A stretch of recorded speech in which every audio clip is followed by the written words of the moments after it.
Ya sahabat Insight, kembali lagi di program Insight Ramadan bersama Bazis DKI Jakarta, melanjutkan bincang-bincang kita nih tadi tentang program-program Ramadan yang dilakukan oleh Bazis DKI Jakarta. Apa saja sih Pak?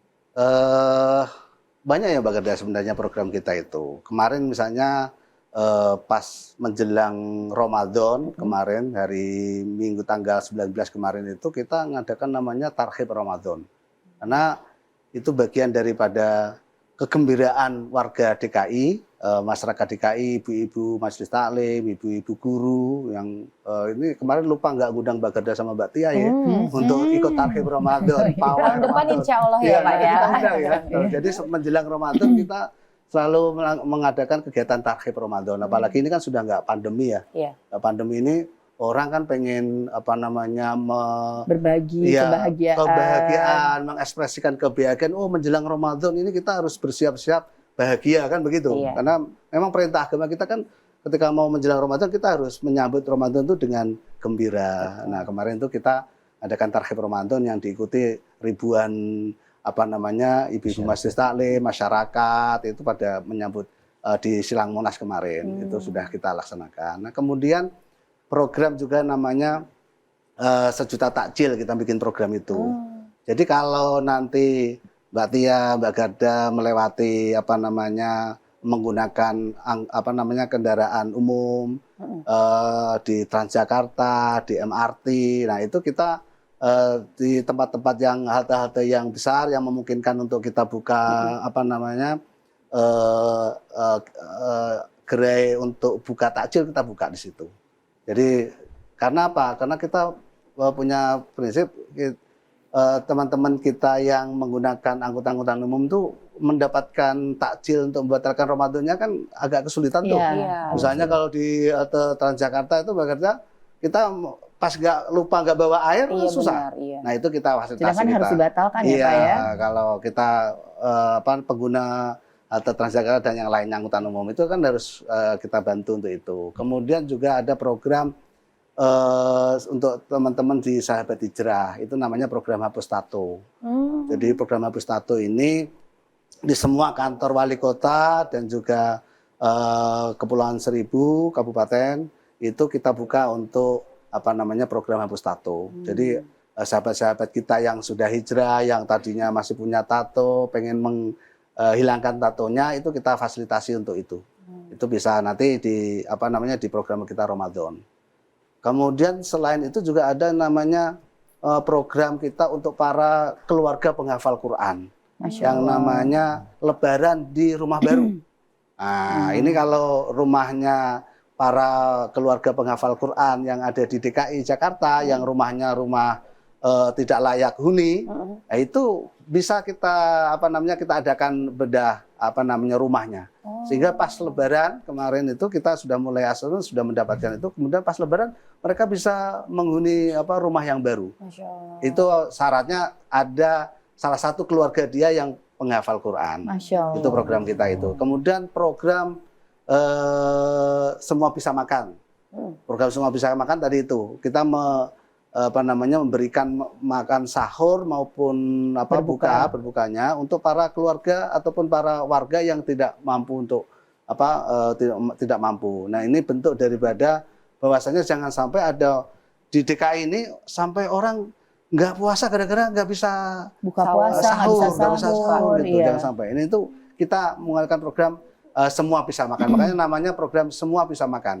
Semua orang bisa makan supaya mendapatkan. Kadang-kadang di satu keluarga di masyarakat kita itu Mbak Tia, Mbak Garda, itu ada satu keluarga yang memang dia tidak mampu dan itu menjadi tanggungan tetangganya.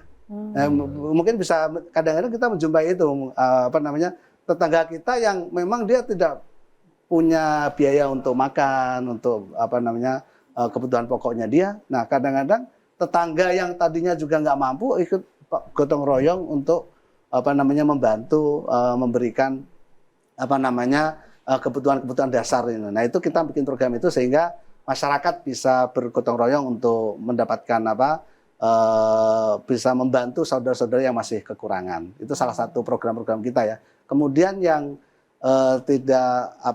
yang perlu kita ini bersama itu ada program mudik dengan kaum disabilitas. Jadi kita ada nanti program mudik untuk para disabilitas, terutama tunanetra, Mbak Tia, Mbak Garda. Jadi kalau kita biasanya saudara-saudara kita yang disabilitas, terutamanya tunanetra, ini mau mudik bareng ke kampungnya itu nggak ada biaya, susah. Apalagi kondisi Apalagi keterbatasan. Setelah pandemi kemarin, bingung, mau mereka naik apa juga mau naik kan apa ya. bingung, biayanya juga naik angkutan umum juga naik semua kan, sekarang kemungkinan kan begitu. Nah, sehingga kita mengadakan kegiatan mudik bareng dengan teman-teman disabilitas. Jadi disiapkan tempat mobilnya, transportasinya. transportasinya. Dan itu bersama semua. keluarga ya Pak ya? Bersama keluarga. Jadi tidak hanya misalnya tunanetra ya sendirian, misalnya, kan mudik kan mau sama-sama, kasihan. Misalnya kayak Mbak Tia kan nggak mungkin mudik sendirian, kan? Pasti sama anaknya, sama keluarganya, sama suami gitu. Nah kita juga begitu. Kalau ada keluarga, terutama kepala keluarga yang tunanetra disabilitas, itu kemudian kita kita fasilitasi untuk mudik bareng bersama keluarganya, satu keluarga. Ya kira-kira 4 orang lah, karena kita patokannya itu. Itu masih daerah mana Pak mudik barengnya? Mudik bareng masih untuk ke Jawa Tengah, Jawa Timur terutama. Karena yang data yang banyak kan dari daerah sana ya, Jawa Timur. Tapi tidak menutup kemungkinan kalau dari luar Jawa Tengah, Jawa Timur, nah itu mungkin juga kita fasilitasi untuk itu. Karena ini masih tahun pertama masih mungkin tahun pertama. Jadi masih dilihat Tapi kalau untuk yang nanti yang mendapatkan itu data-datanya sudah ada atau apakah bisa mendaftar mungkin teman-teman kalau yang mendapat informasi ini? Jadi bisa mendaftar lewat link yang kita sediakan ataupun nanti website-nya mungkin ya Pak? Gitu juga nanti dengan organisasi yang kolaborasi dengan kita. Bisa lewat lembaga-lembaga semacam Pertuni, lembaga-lembaga disabilitas, bisa juga daftar lewat Dinsos, bisa juga. Ini ya kita begitu. Nah tadi ada program Semua Bisa Makan ya Pak ya, penerimanya sendiri selain yang kurang mampu ya sudah pasti gitu ya Pak. Tapi mungkin yang lainnya siapa saja yang bisa menerima voucher ya Pak? Ya, untuk betul. Semua Bisa Makan. Jadi kalau program Semua Bisa Makan ini kita sebenarnya siapa saja yang membutuhkan. Misalnya gini.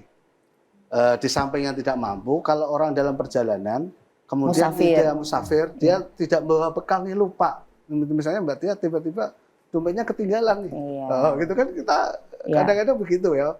Nah tiba-tiba kalau kita itu juga bisa mendapatkan itu.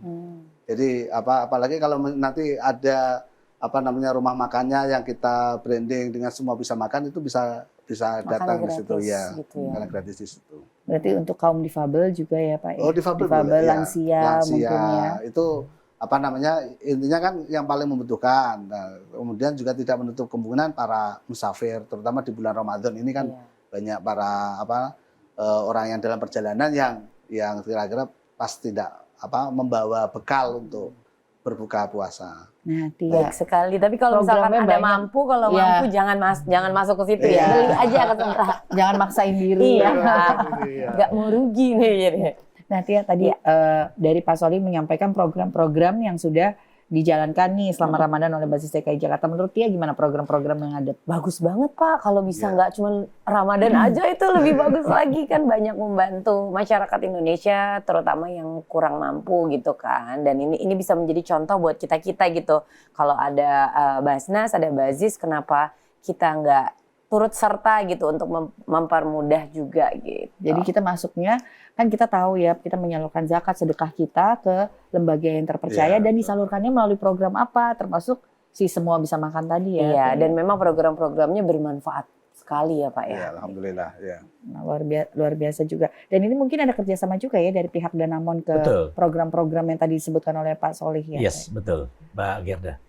Jadi dari pihak Danamon memberikan kepercayaannya kepada Basis DKI Jakarta dan Basis DKI Jakarta yang menyalurkannya melalui program-program apa? Betul. Yang disesuaikan. Oke. Dan itu ada ininya istilahnya kolaborasi, koordinasi. Nah, kita akan masukkan ke program ini, masukkan program ini ya Pak ya. Betul. Oke. Ya. Ya, ini jadi untuk sahabat Insight jangan lupa untuk berzakat, berdonasi selalu. Ini kan sekarang zamannya serba digital nih Tia. Betul. Jadi gimana sih? Apakah saya harus ke kantornya Basis DKI yang ada di setiap kantor wali kota Jakarta dan Kepulauan Seribu ya Pak ya? Atau saya bisa melalui online. Nah ternyata ada QR code yang ada di layar ini yang untuk mempermudah sahabat Insight yang ingin mendonasikan zakatnya, sedekahnya melalui online ya Pak ya. Betul. Ya, jangan kemana-mana sahabat Insight, kita akan kembali lagi setelah yang berikut ini.